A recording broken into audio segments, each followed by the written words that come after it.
Pois então, o mais novo surto coletivo ganhou forma, estrutura e tamanho, e ele se chama Lei Cortez, também chamada Lei do Preço Fixo. Isso não é uma novidade, antes de mais nada, pois ela já existe em alguns países e, portanto, vamos nos acalmar porque aqui ninguém está tentando achar jeito de tirar dinheiro de você de alguma maneira que não seja taxando livros, né?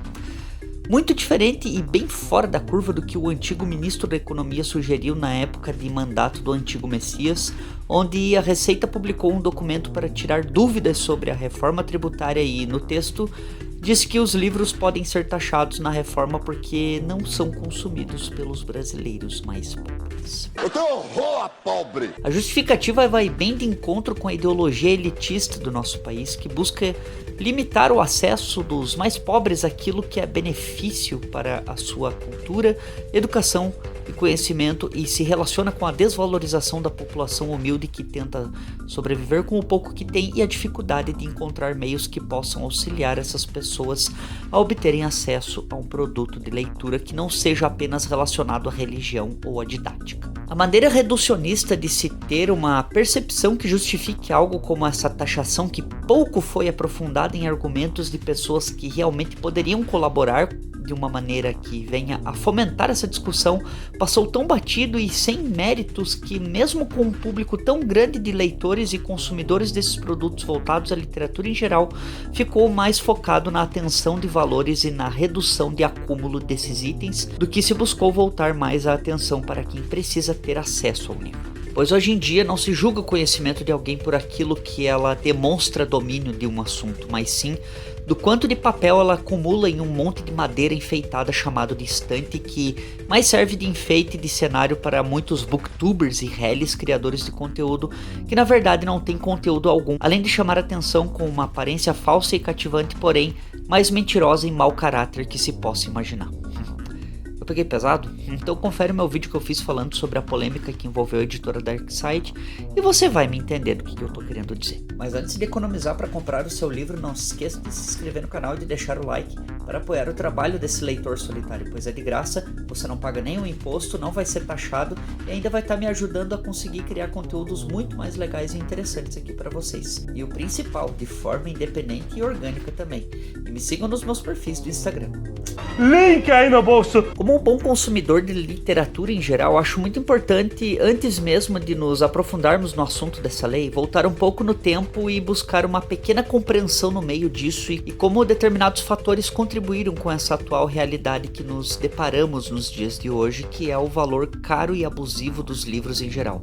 E com isso prejudica muito quem busca se inserir nesse meio de consumo, porque sim, mesmo sendo algo que venha acrescentar em seu conhecimento, o livro, antes de tudo, é um produto, um meio de consumo, algo de lazer que pode ser direcionado para qualquer forma de se aproveitar o seu conteúdo, mas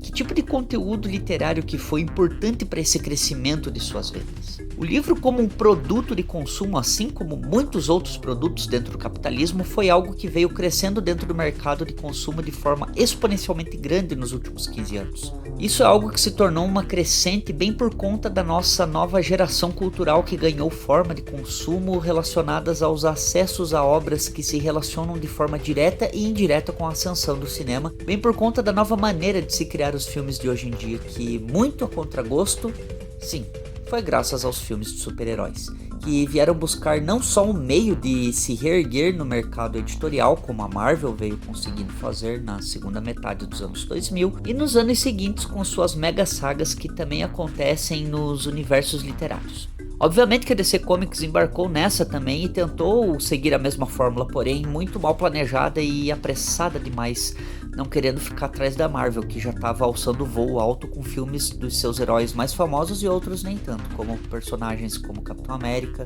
Thor, Homem de Ferro e o Incrível Hulk. Isso tudo você pode acreditar que sim, foi um dos principais gatilhos para ser o estopim do consumo literário dentro do mercado de quadrinhos, onde muitas editoras perceberam essa oportunidade de casar o momento de lançamento desses filmes, estavam contando com histórias de origem e que se relacionavam com o roteiro desses filmes filmes, que era o caminho mais próximo para as continuações. E nisso tudo foi onde os fãs dessas obras começaram a querer ter acesso a essas histórias, buscando tanger relações dos quadrinhos com esses filmes. Obviamente não foram apenas Marvel e DC que focaram nisso, pois no começo dos anos 2010 tivemos obras de adaptações de quadrinhos que também contribuíram com esse crescimento, como Kick-Ass, Red, Os Perdedores, Cowboys e Aliens e os meus favoritos Scott Pilgrim e Azul é a Cor Mais Quente. Mesmo que alguns desses filmes não tenham tido o alcance que buscavam, ainda assim fazem parte desse período que fomentou leitores curiosos por obras desse nicho. E claro, não vamos deixar de lado um dos maiores campeões de vendas de quadrinhos no Brasil, que cresceu ainda mais do que as HQs convencionais que lemos nos dias de hoje, os mangás.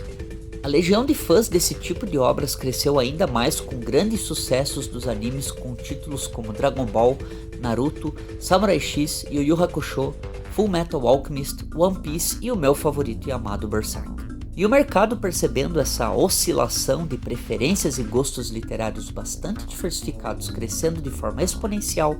muitos nomes foram ganhando espaço na estante dos fãs de mangás, e um deles, e que se encontra muito em alta, é Junji Ito, bem por conta de suas obras com temas focados no horror cósmico, psicológico e surrealista, que buscam expressar em suas obras, onde já fiz um vídeo explorando alguns desses detalhes dos seus títulos e como suas ideias ganham as formas mais criativas e inovadoras em suas obras. Ai, mas e os filmes adaptados de livros, como é que ficam? Claro que sim, filmes adaptados de livros é o que mais se encontra por aí nos dias de hoje, mas mesmo que muitos ainda soubessem que havia esses tipos de filmes, não se era dada tanta atenção assim para esses detalhes. Porém, com essa fase de instigação do consumidor por meio dos quadrinhos, o público começou a tomar mais atenção também com filmes adaptados de livros, e nisso, editoras como a Dark Side tiveram a ideia de trazer títulos que viessem buscar aprofundar mais a curiosidade dos fãs de filmes adaptados de livros de horror,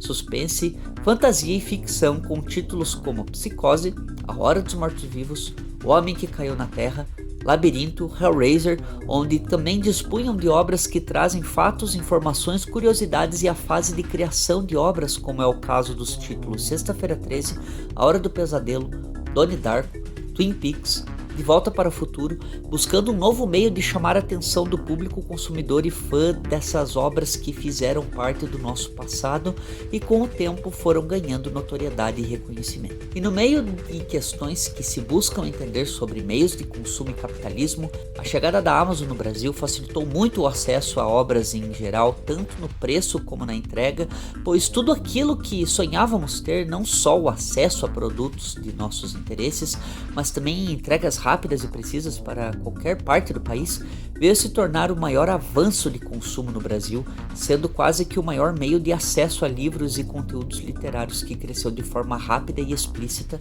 demonstrando que o método de vendas dessa empresa ia muito além de acesso a produtos e entrega, pois o seu maior atrativo e o que foi o ponto mais importante para o seu avanço era, e ainda é, com certeza, os descontos muito atrativos que não encontrávamos em livrarias em geral. E como se não bastasse isso tudo, ainda existe uma das maiores plataformas de pesquisa que ganhou espaço na internet, o próprio YouTube, buscando inovar no meio de informações e na divulgação de conteúdos, onde atualmente encontramos assuntos e informações sobre absolutamente tudo o que queremos. E com isso, a literatura também ganha o seu espaço nos vídeos, desde temas simples como opiniões, resumos, resenhas e reviews, até em vídeos de estudo aprofundado sobre a obra, e também um novo meio de divulgar informações sobre essas obras das quais buscamos, ou qualquer coisa que se relacione ao interesse do espectador.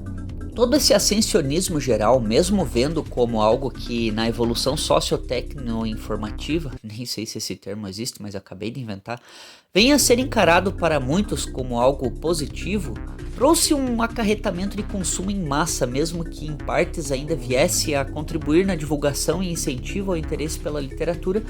acarretou também consequências que viessem a trazer mudanças econômicas no nosso país, onde o método de compra e consumo acabou afetando de maneira quase que irreversível as livrarias, sendo o ponto mais crítico e que nem todos damos conta de como esse marketing e extrapolamento nas vendas e consumo de livros em geral causou tal efeito na maneira de como o capitalismo friamente foi testando a resistência das livrarias físicas, das quais acabaram se tornando um local de pesquisa, de comparação de preço e avaliação de conteúdo presente, onde no meio disso você vê se realmente vale ou não a pena estar adquirindo. E como bem sabemos, além do efeito Amazon no consumidor nos fazer com que tenhamos essa percepção de oportunidade de poder adquirir algum livro, quadrinho, mangá ou e-book por preços acessíveis, da mesma forma vemos que essa consequência da qual nos encontramos hoje traga um resultado do mesmo modo que foi com as videolocadoras e os streamings. E nesse modo, a lei do preço fixo busca manter uma equiparência de disputa no mercado entre Amazon e livrarias. Obviamente que em partes vemos que muitas lojas digitais buscaram desenvolver um método comercial de vendas que se aproximasse ao da Amazon, sem se prejudicar financeiramente, trabalhando métodos de descontos e condições que favoreçam ambos os lados, tanto de quem fornece, mas também de quem compra. Já nas livrarias isso funciona de uma forma muito diferente, pois mesmo que alguns meios de estratégia de facilitações de vendas tentem ser aplicados, não é da mesma forma que em lojas digitais. Existe uma gama de condições que precisam se ter para que isso possa acontecer. E mesmo que para muitos seja uma lei que venha a dificultar o seu acesso ao livro por conta do preço, lembre-se que também, além de você estar pagando pelo produto, existe mais alguém que está se beneficiando dessa condição tão criticada por muitos e pouco compreendida, que é o autor. A pessoa a quem deu vida àquilo que está em suas mãos e você está tendo a oportunidade de ler. O que quero dizer é que o benefício dessa lei vale não só ser apontada como um meio de favorecer as livrarias na disputa de preferência pelo produto pelo consumidor, mas o seu artista também se beneficia com isso. Pense bem se isso realmente não é justo. A pessoa passou dias, meses, até anos a fio estudando, pesquisando e revisando e relendo aquilo que se dedicou a criar uma obra que hoje pode aproveitar e aprender tudo aquilo que foi construído nesse tempo, principalmente de autores independentes. Obviamente, um dos casos que quero recomendar aqui é o da criadora de conteúdo que eu mais recomendo que vocês conheçam, que é a Ana Franskovia, também conhecida como a Nômade Cósmica, autora da obra Crônicas de Areia e Sangue, que fez um vídeo muito importante sobre como esse assunto tem realmente uma abordagem muito distorcida e disruptiva da atual situação que nos encontramos. Por favor, sigam essa mulher. Ai, meu coração. Beijos do feio. Por mais que para muitos hoje essa condição de acesso seja ainda mais dificultada por essa e outras questões das quais nos afetam financeiramente, tenhamos a decência de buscar entender esses fatos e aspectos que estão diretamente relacionados à atual realidade que nos encontramos, pois mesmo sabendo como essa situação toda veio a dar no que deu, ainda temos que lidar com o fato de que nem sempre as coisas vão estar da maneira que esperamos que seja. Mas vale ressaltar da importância de se colocar em pauta um assunto sobre esse e da importância de isso ser debatido e disseminado entre o público, que sinceramente está cada vez mais difícil de lidar por conta de toda essa bagunça literalmente desorganizada, mais parecer uma festa de fantasia de cenários e fundo de tela colorido por capas, cores e tamanhos em desníveis que mostram mais a montanha russa que vem sendo se sobressair dentro desse tipo de argumento. Mas e você? Qual a sua opinião sobre essa nova lei e o que você acha que o futuro reserva nessa nova briga de mercados que vão tentar se matar entre si para ver quem sai na frente e consegue ser melhor que a grande massa de mercados? Deixe nos comentários a sua opinião, quais as percepções que você tem sobre esse tema, fale sobre outros assuntos, o que quiserem, mas sempre com educação. E antes de ir, tem 2 vídeos bem importantes aqui para vocês e esse outro que o canal está sugerindo para vocês. Compartilhe com seus amigos e colegas em geral, se inscrevam, deixem um like. Muito obrigado por ver o vídeo até aqui, vejo vocês na próxima, beijo bela, abraço fera e tchau. Olha minha estante, que legal. Enfim, a hipoglicemia.